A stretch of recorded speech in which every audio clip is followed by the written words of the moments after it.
Oke. Oke, selamat datang kembali di konten Cubis Curhat Bisnis. Ini adalah orang-orang yang terkumpul gara-gara postingan gue di Instagram. Jadi banyak orang mikir Cubis ini orang DM di Instagram. Enggak, gue ada posting feed Cubis, hashtag Cubis. Lalu di kolom komentarnya orang pada curhat bisnisnya mereka. Terus gue coba pilih beberapa, terutama yang penjelasannya cukup detail. Terus kita ngobrol bareng. Kalau gue bisa bantu alhamdulillah, kalaupun enggak ya kan namanya juga curhat. Moga-moga gue pinjemin kuping udah cukup lega gitu. Tapi moga-moga sih gue bisa bantu. Dan mumpung kita lagi ngomongin soal bisnis, jangan lupa gue dan Billboard Indo masih bagi-bagi 1 billboard gratis yang bisa lu pakai kalau lu adalah UMKM produk ataupun jasa selama 1 bulan. Dan itu bebas mau di kota manapun di Indonesia. Silakan buka Instagram hashtag Billboard Indo gratis. Sekarang gue punya Dani Maulana. Apa kabar Dan? Oh iya, baik Mas Panji. Nggak apa-apa itu anaknya kalau mau nongol. Iya, ya Mas ya. Nah gitu. Hai. Ya,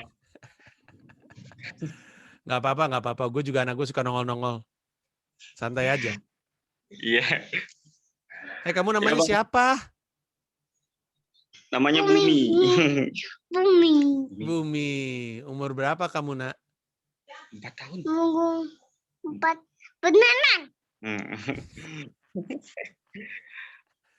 Ini anak pertama atau baru 1? Baru 1. Baru 1. Iya, baru 1. Aku udah nggak punya balita, Bumi. Jadi aku kalau ngeliat balita tuh suka, ya ampun ada anak bayi. Baunya masih bau bedak. Kamu nggak tidur, Bum? Nggak. Nggak. Oke, Dani Maulana, mari kita mulai. Silakan diceritain apa yang jadi bisnisnya waktu di kolom komentar. Waktu itu lu ngomongnya apa? Gak apa-apa, kalau misalnya anak lu ngoceh gak apa-apa. Nanti kita tungguin, tenang aja. Gimana masalahnya? Jadi gitu Mas Panji. Gua kan dari tahun 2018 akhir itu udah nemu salah satu aplikasi atau program yang bisa bantu channel YouTube buat naikin traffic-nya. Sebelumnya gue coba untuk channel gue sendiri, ternyata aman dan ada pengaruhnya. Setelah itu, gue kan ngelihat ada peluang bisnis di situ, bahwa sekarang kan anak-anak atau orang-orang komunitas pada lari ke YouTube semua, bahkan artis-artis ya kan sekarang udah pada lari ke YouTube semua. Insting pemasaran gue kan selama masih ada yang butuh, berarti masih bisa ditawarin dong. Ternyata di tahun itu awal-awal susah banget karena itu bentuknya kan bidang jasa. Jasa yang menawarkan menaikkan traffic channel YouTube, subscriber, viewer dan segala macam. Kendala yang pertama sih orang-orang belum pada percaya, pasti nggak percaya, dan yang kedua itu pada takut ya, Bang. Takut kenapa? Entah channelnya nanti ke-banned.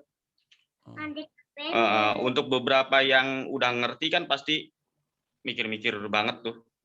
Sayang kan channel mereka yang udah diterima monetis ketika pakai jasa yang sembarangan kayak gitu. Nah, jadi untuk klien pertama gue itu awal-awal itu malah channel-channel yang kecil, yang belum nyampe ke persyaratan buat monetize, yang entah subscribernya kurang dari 1000, entah jam tayangnya yang kurang. Nah, di situ baru gue mulai dapet tuh satu persatu klien dari channel-channel kecil. Sampai akhirnya gue berani publish buat gue tawarin semua. Sorry, sebelum lu lanjut, kalau boleh tahu waktu itu paketan jasanya gimana? Paketan jasanya itu sistemnya gue bikin satu booster. Iya, artinya lu ngomongnya dengan harga sekian nambah 1000 subscriber gitu atau gimana?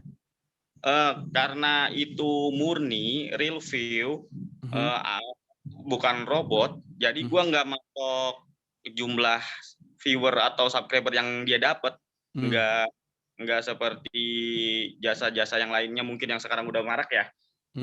Yang lain pakai bot, kalau lu real view gitu kurang lebihnya. Nah, ya karena real view, makanya gue juga nyaring-nyaring lagi nih kliennya. Kalau dia cuman bikin channel asal bikin channel doang tapi nggak konsisten upload, malah gue yang berat ngangkatnya nanti. Hmm. Karena program gue itu sistemnya itu jalannya 24 jam kan. Jadi setiap selama 24 jam itu si channel dia itu seluruh video yang ada di channel dia itu bakal dapet jatah tonton. Gitu. Oke. Tapi lu bilang tadinya gue pikir lu tuh itu emang bot, gue pikir. Karena kan emang kita tahu banyak ya, banyak brand, perusahaan yang mereka jual ke publik adalah viewership yang banyak, terus udah gitu mereka belanja ternakan gitu. Nah, makanya ketika lu bilang takut ketahuan dan akunnya di-ban karena aktivitasnya suspicious gitu kan, gue pikir lu pakai bot. Tapi lu tadi bilang pakai real view. Kalau pakai real view emang tetap kena suspend gitu sama YouTube. Kalau real view itu nggak kena suspend, Bang. Makanya gue tuh sekarang portofolionya udah mulai lengkap ya, dari channel bawah nyampe channel yang udah monetis sekalipun. Terakhir paling channel yang portofolio gue itu channel, boleh disebutin nggak ya? Soalnya ada beberapa klien yang nggak mau mereka sebutin bahwa mereka jasa gue. Iya. Nggak usah. Tapi gini aja, mungkin kita gambarannya adalah klien lu tuh dari berapa subscriber sampai berapa subscriber? Paling tinggi klien lu tuh ada di berapa subscriber? Pokoknya pernah ada klien yang bener-bener masih nol banget, terus udah diterima AdSense, monetis, terus udah nggak pakai gue lagi. Patokannya itu aja. Oh gitu. Oh iya. Tapi rata-rata segitu ya, jadi nggak ada yang lebih? Nggak ada yang udah AdSense terus masih pakai jasa lu? Yang udah AdSense pakai jasa gue masih ada. Mereka tuh biasanya cuma mau naikin pendapatannya, earningnya, ngejar dolarnya aja. Jadi udah nggak ngejar subscribernya, cuma ngejar viewer. Karena program kan nggak bisa nyekip ads. Jadi ads-nya itu ditonton full. Mereka dapatnya dari situ. Oh gitu. Ini juga kadang-kadang ketika mereka udah punya subscriber, itu yang mereka minta adalah video spesifik ya. Ada orang ya. Ntar gue lagi meeting bentar. Meeting halus. Meeting sama Panji. Ya enggak, biasanya ketika orang yang udah punya AdSense, mereka mungkin lebih ke spesifik satu video yang mereka butuh, gue butuh ini viewership-nya naik gitu. Kayak gitu ya mungkin kali ya. Atau enggak juga, yang penting kalau yang itu sebulan biasanya corporate, Bang. Kalau yang cuman satu video itu, kemarin itu klien corporate misalkan dia punya pesanan waktu era-era pilgub tuh, kayak Banwaslu, misalkan video Banwaslu dia minta, ya nggak gitu. Bang, gue nggak mau seluruh video ya, gue cuman mau video itu. Ya mau nggak mau gue nyetingnya arahinnya ke satu video itu. Oke. Ini menarik sih sebenarnya. Gue tuh tertarik untuk mendalami jasa ini. Tapi gue pernah nawarin ke lu deh, Bang. Waktu itu lu pernah live gitu, satu sesi lu live, gue nawarin ke lu. Udah dijutekin aja tuh, enggak? Udah gitu. Ya karena gue nggak suka. Nah ini mau gue bahas nih, Dani. Manggilnya Dani kan ya? Iya, Dani aja. Iya, ini yang gue pengen bahas, Dani, karena dan moga-moga gue boleh nanya apapun ya. Ini kan dalam rangka gue pengen nolong lu. Iya. Karena gue pribadi sebenarnya itu menghindari orang untuk pakai jasa lu. Karena kalau gue pribadi, gue sih nggak menyarankan content creator untuk terlalu peduli sama jumlah viewership, sama jumlah subscriber. Karena gue lebih peduli lebih tepatnya konten. Gue khawatir sama kesehatan mental orang. Iya. Karena banyak banget orang yang hidupnya itu baik dan buruknya itu dinilai dari berapa banyak yang nonton konten dia. Itu tuh buat gue mengkhawatirkan. Makanya ketika Instagram menghilangin likes, gue tuh agak seneng. Karena ada banyak banget orang yang obsesi sama likes. Harinya tuh pusing dimikirin, kenapa yang likes gue dikit ya? Kalau gue ngelakuin A, gue gak suka, tapi likes-nya banyak. Kalau gue ngelakuin B, gue suka, tapi likes-nya dikit. Itu tuh membuat orang mentalnya tuh keganggu gitu. Makanya gue selalu bilang, di YouTube gue kan suka ada yang bilang, yang nonton kok dikit amat sih, padahal bagus gitu. Gue selalu bilang, buat gua pribadi jumlah tuh nggak terlalu penting karena kalau gua matriks ukurannya adalah jumlah, gua jadi nggak bisa bikin yang gua pengen.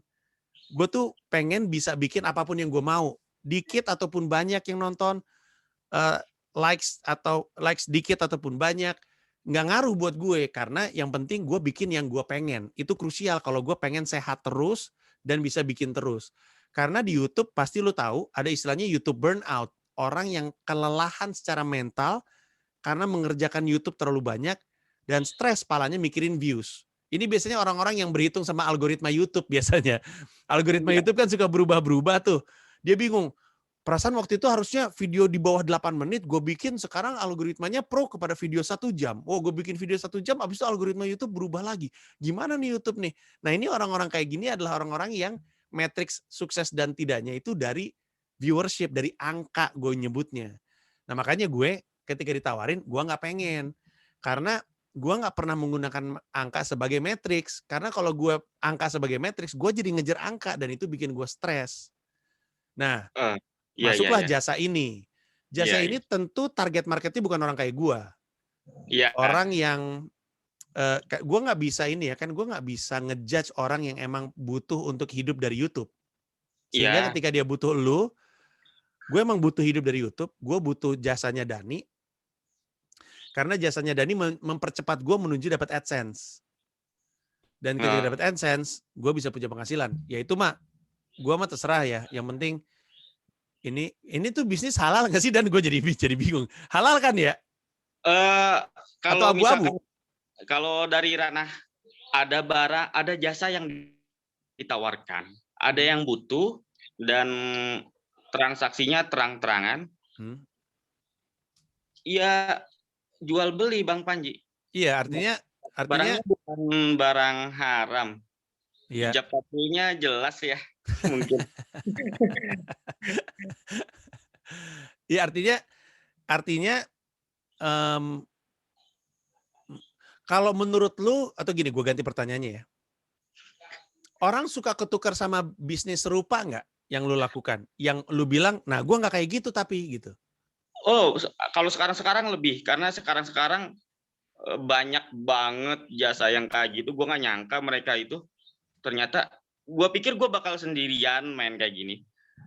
Dan bodohnya gue tuh makanya, gini loh, Mas Panji, kenapa gue ngejar-ngejar dapet channel besar gitu, kayak ngetok-ngetok artis-artis lain, YouTuber lain yang udah besar.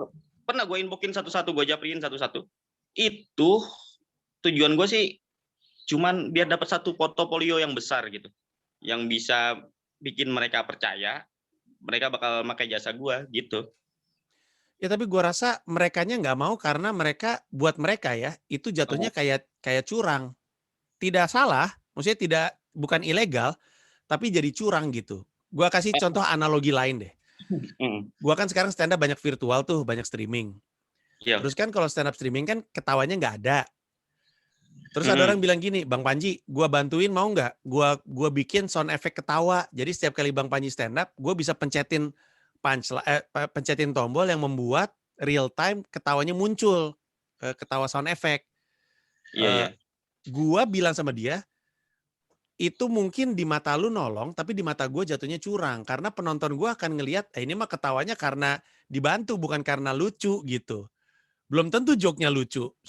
Siapa tahu joke-nya jelek, tapi karena ada sound effect kesannya lucu gitu. Sehingga gue bilang, gue gak mau pakai itu karena itu kesannya curang. Kalau mau ada ketawa, adalah karena emang orang ngerasa itu lucu. Bukan karena gue ngisi sound effect ketawa gitu.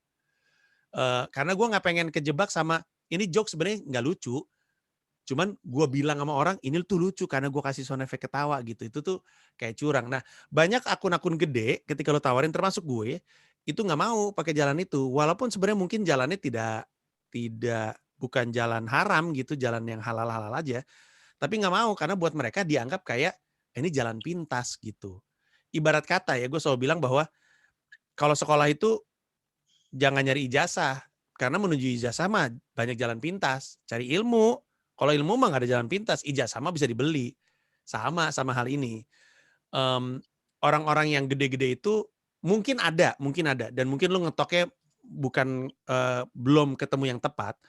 Tapi gue mau ngasih tahu aja beberapa orang yang nolak lu, sudut pandangnya tuh kayak mungkin kayak yang gue bilang. Karena buat kami pakai itu tuh kayak jalan pintas gitu.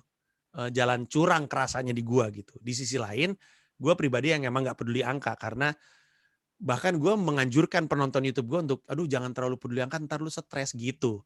Jadi emang ada kayak gitu. Nah sekarang caranya adalah gimana caranya nyari market lu. Kemungkinan besar market lu adalah orang-orang yang dari 0 sampai 10.000 memang. Itu tuh marketnya, itu orang yang butuh, bukan orang-orang yang terkenal. Iya, kebanyakan yang belum nyampe, yang ngejar persyaratan ads aja, belum muncul AdSense. Nah, berarti sekarang gini sih, kan kita ngomongin personal branding ya, atau mungkin kita ngomonginnya branding. Personal branding itu kan adalah kegiatan kita bilang sama dunia kita siapa supaya kita dapat peluang yang kita inginkan. Dalam hal ini, peluang yang lu inginkan adalah dipercaya jasanya untuk ngebantu ngasih organic viewership gitu kali ya. Tapi nggak organik juga ya. Unorganic tapi real gitu ya. Unorganic tapi real gitu ya. Real views gitu. Ya nggak sih? Real reviews cuman jalan belakang mungkin. Iya, iya. Iya. Itu juga kendala Mas Panji. Saya itu harus menyampaikan seperti apa. Kadang yang lebih, gue pernah ya nawarin sama orang di luar Indonesia. Ternyata mereka itu lebih banyak, apa yang kamu tawarkan itu kenapa tidak kamu pakai sendiri? Jawabannya apa? Ya, kalau di Indonesia berarti kan orang-orang yang sering jawabnya gini, kenapa nggak lu aja pakai buat channel lu sendiri? Kalau gue kan, gue bukan konten kreator, gue nggak bisa bikin video setiap bulan, setiap minggu, setiap hari, gue nggak bisa. Kalau misalkan gue yang make juga nggak bakal efektif gitu kan. Buat apa gitu kan. Kayak malah yang lebih konyol lagi, lu tuh kayak dukun deh. Lu tuh menawarkan orang-orang untuk kaya gitu kan. Orang-orang datang ke lu pengen kaya tapi lu nya nggak kaya gitu.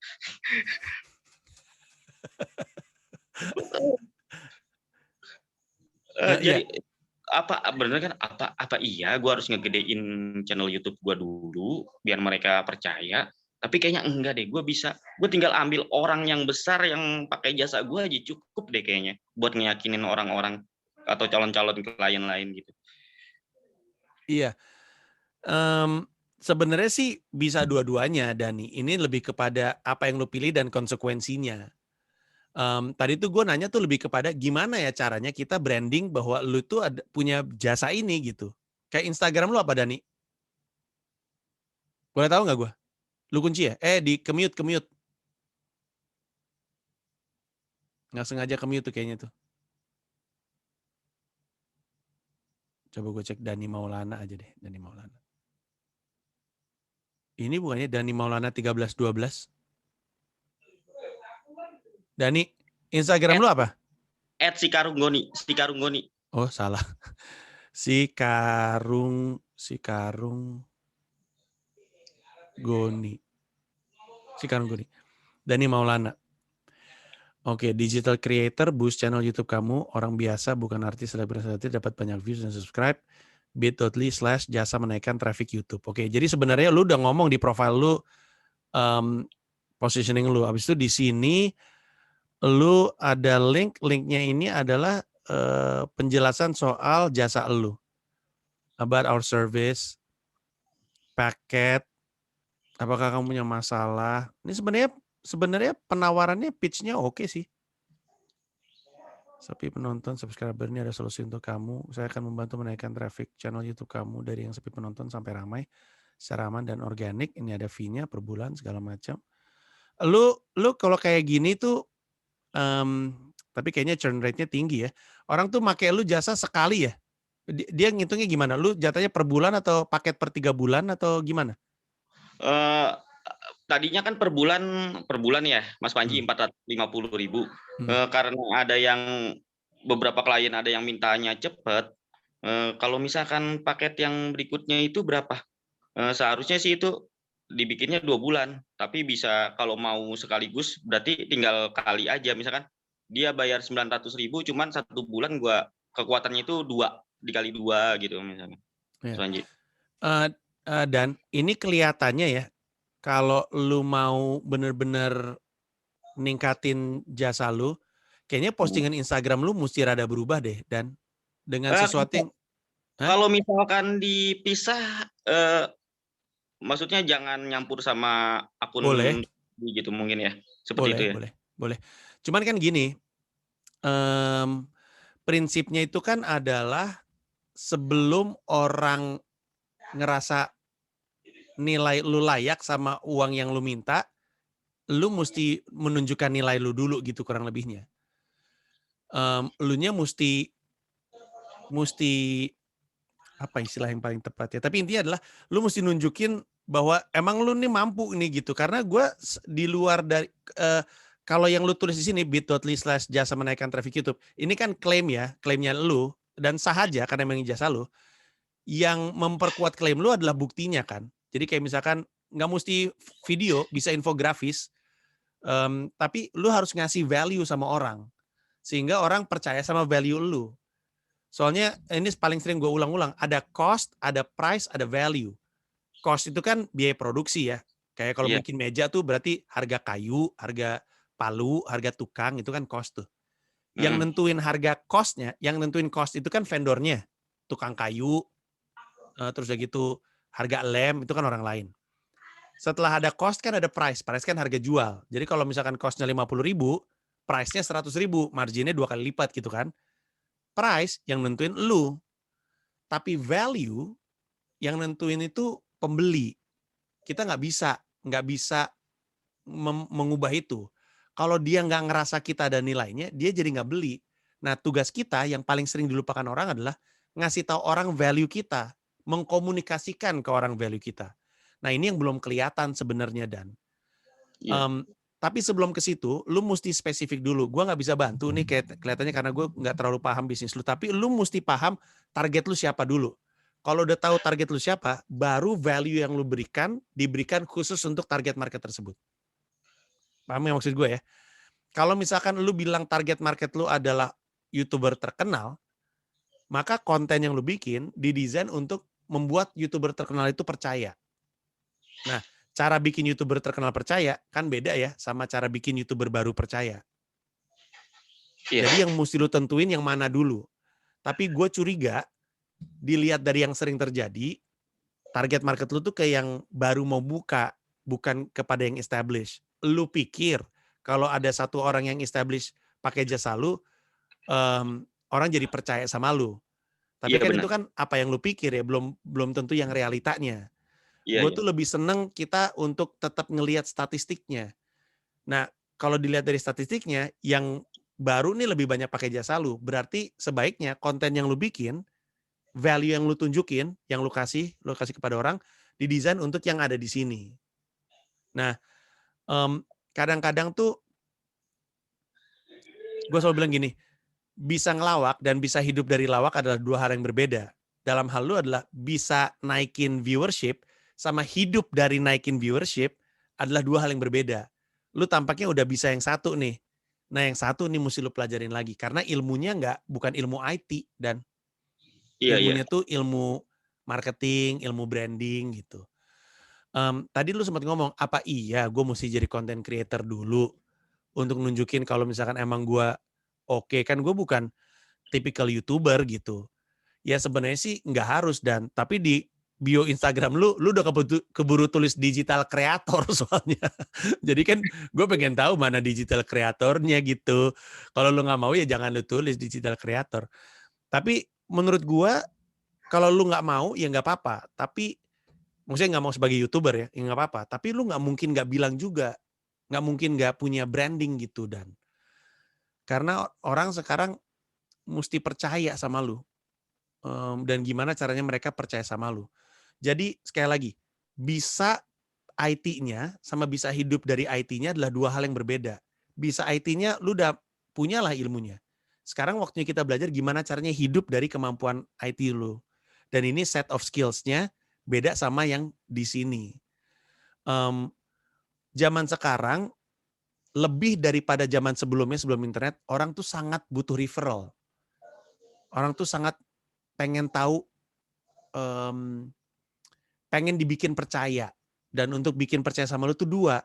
Lu yang nunjukin, sama lu nunjukin testimoni Itu 2 hal yang berbeda ya. Lu nunjukin lu punya skill-nya, sama lu nunjukin sama orang bahwa ada orang yang pakai jasa lu, oke. Nah ini 2 ini mesti ditunjukin karena kalau enggak konsumen susah. Kita aja kalau belanja di Tokopedia, Shopee dan segala macam yang kita lihat nih badge-badge yang orang ini punya, komentar-komentar orang, itu kan jadi alasan supaya kita percaya gitu. Nah ini sesuatu yang lu mesti tambahin di jasa lu. Dan ini berlaku bukan cuma untuk jasa naikin traffic ya, ini berlaku untuk semua jasa sih. Orang susah untuk mau percaya sama harga yang lu kasih, kalau lu nggak pernah nunjukin value jasa lu kepada orang gitu. Iya Bang. Kalau misalkan kayak testimoni itu sempat gua kumpulin kan ya, karena gua tuh setiap akhir bulan pengerjaan, jadi bulan terakhir dia habis sewa jasa gua itu, udah gua recap tuh. Jadi udah gua recap awal sebelum pakai gua berapa, setelah pakai gua berapa, selisihnya berapa, dan itu gua kasih ke dia. Bahkan beberapa gua publish juga sebagai testimoni, sebagai ya Di itu tadi. mana? Lu publish di mana?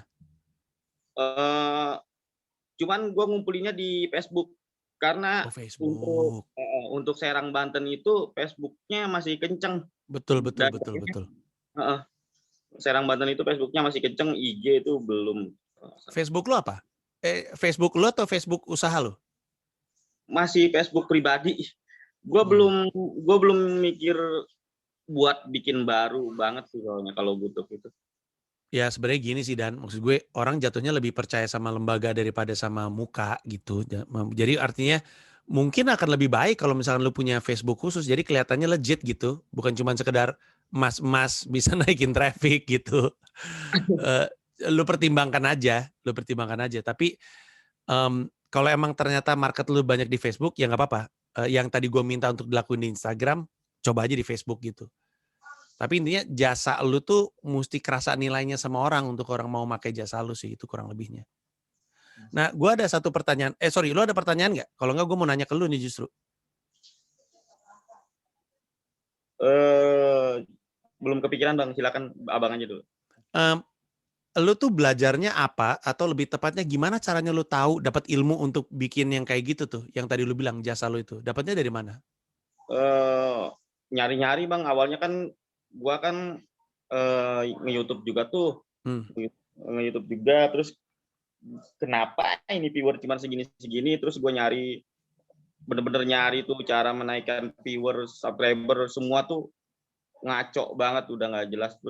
Terus ketemu satu komunitas IT yang benar-benar fokus di situ, dan mereka itu independen, mereka itu komunitasnya ternyata besar. Ternyata gue bisa masuk ke situ dan gue coba sendiri beberapa bulan, bener banget pengaruhnya ada, cuman gak gue terusin karena ada biaya yang gue bayar. Makanya kalau Mas Panji mungkin nanti nanya, kok lu bisa ngasih harga langsung 450 per bulan gitu, apa enggak kira-kira? Enggak, maksudnya itu 450.000 itu sebenarnya ada biaya yang harus gue bayar, kayak sewa server gitu, sewa VPS karena itu jalannya 24 jam kan. Makanya nggak gue pakai sendiri, itu alasannya itu karena ada biaya. Walaupun gue pakai sendiri, gue juga harus ngeluarin biaya gitu Bang Panji. Ya itu ongkosnya lu tuh, cost-nya lu ya kan. Ada cost-nya sama ada price-nya. Price-nya 450.000, ada lagi cost-nya di bawah itu kurang lebihnya kan. Profit margin-nya kita nggak tahu, tapi ya udah sah-sah aja sebenarnya menurut gue.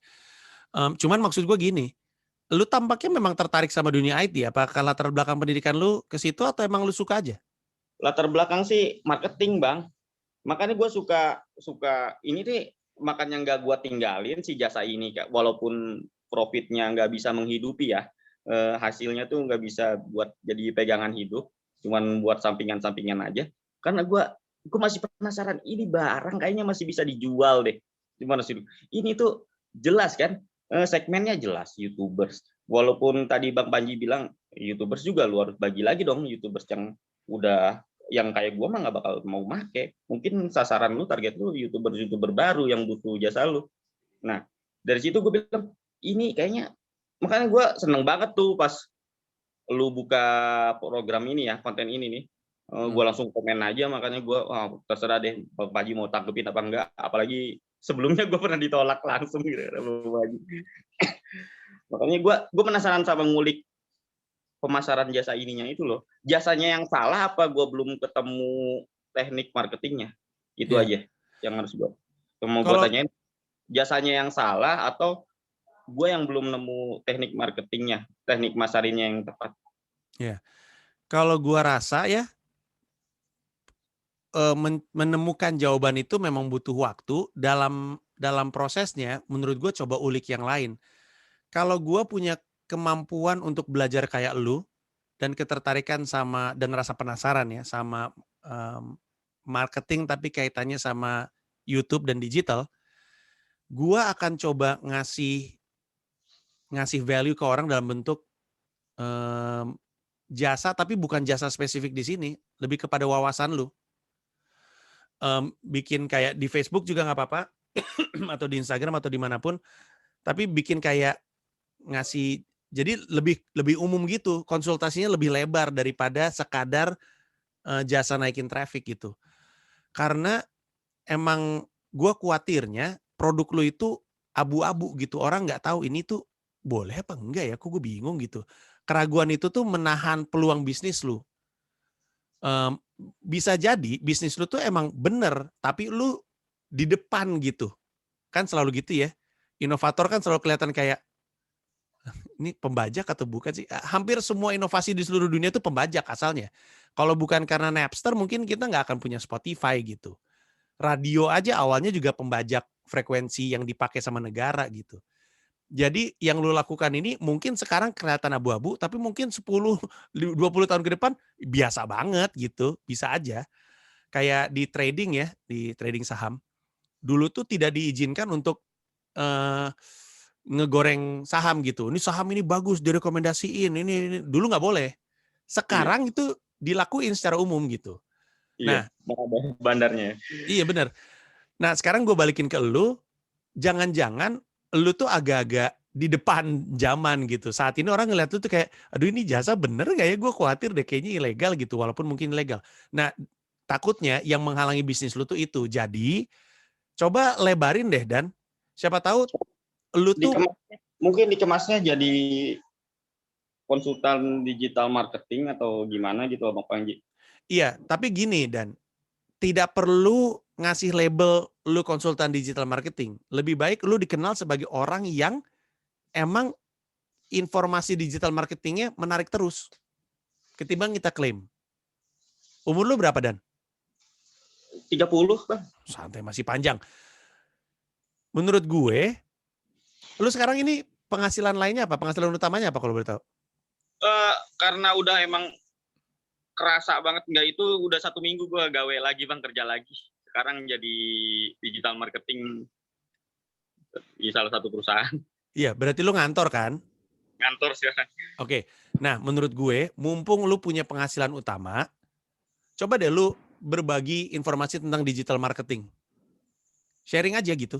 Entah itu di Instagram, entah di Facebook. Coba lebarin gitu. Jadi naikin subscriber tuh salah satu jasa. Tapi bukan satu-satunya jasa gitu. Kan pasti wawasan lu kan banyak. Rasa penasaran lu dari sisi marketing dan ngelihat digital, pasti kan ngelebar gitu. Jangan persempit, buka aja. Siapa tahu ternyata peluang-peluang masuk tuh di informasi yang lain gitu. Nggak cuma di sini doang. Tapi kalau lu mau paketin, dibundle gitu, dibundling dengan jasa yang ini jadi fitur gitu. Jadi mungkin tepatnya gini, kita ubah itu jadi dari produk utama jadi fitur dari jasa lu. Kebayang nggak? Kebayang, Bang. Ya, nggak aneh kan? Maksud gue masukan itu rada masuk akal kan? Tempat juga itu kayaknya. Tempat juga ngebantu gue waktu itu dapat tawaran dari salah satu artis. Waktu itu lowongannya itu cuman editor. Karena gue ngirim CV-nya punya kemampuan itu, ya mereka mau gitu pakai gue. Iya, jadi kelihatannya adalah kalau lu mau masuk ke dunia bisnis atau berkarya atau bidang jasa, maksudnya di luar kantor lu, gue usul lu lebarin. Jadi naikin traffic itu bukan fitur utama, tapi salah satu fitur dari jasa lu yang luas. Karena lu mempersempit market lu. Lebarin aja dulu Dan. Dengan segala macam kemampuan yang lu punya. Kalau lu udah ceruk, pasarnya juga ceruk, ya penghasilannya ceruk. Lu lebarin aja dan gunakan itu sebagai salah satu fitur. Bahkan sebenarnya bisa jadi kayak killer feature-nya lu. Orang lain nggak punya feature ini. Jadi orang lain mungkin punya skill set seperti ini, tapi mereka nggak punya yang ini nih. Jadi ini jadi added value, tapi bukan the only value gitu. Kebayang ya? Bayang. Siap, ini udah mulai berkepanjangan. Sorry kalau gue nggak bisa bantu banyak, tapi moga-moga ada manfaatnya ya Dan. Iya, makasih banget Bang Panji. Seenggaknya ini ngebuka pikiran gue gitu kan. Ternyata ada cara lain, gak cuman yang selama ini gue pikir. Dan banyak banget ternyata kesalahan-kesalahan yang gue lakuin pas ngulik jasa ini. Iya nggak apa-apa. Gue berharap gue ada nilainya di lu karena gue sebenarnya nggak tahu banyak bisnis lu, tapi gue cuman bisa cerita apa yang gue tahu aja. Moga-moga bisa ngebantu. Dan moga-moga untuk yang lagi menyaksikan ini, kalau misalnya lu butuh jasa, mungkin Dani Maulana bisa lu hubungi. Kalau gue sih taunya di Instagram. Lu di Facebook apa? Di Instagram aja nggak apa-apa. Oke. Lebih gampang itu nyari. Si Karunggoni ya guys, di Instagram. Siapa tahu lu penasaran pengen diskusi, mungkin nggak untuk naikin traffic, pengen ngobrol aja sama si Dani Maulana, hubungin aja dia di Instagram. Siapa tahu dia bikin konten semacam cubis sendiri di Instagramnya, terus lu bisa curhat di kolom komentarnya, dia bisa bantu dan lu jadi punya orang untuk diajak ngobrol soal digital marketing. Dani Maulana, terima kasih banyak ya. Semoga sukses usahanya. Ya, Thank you. makasih, Bang.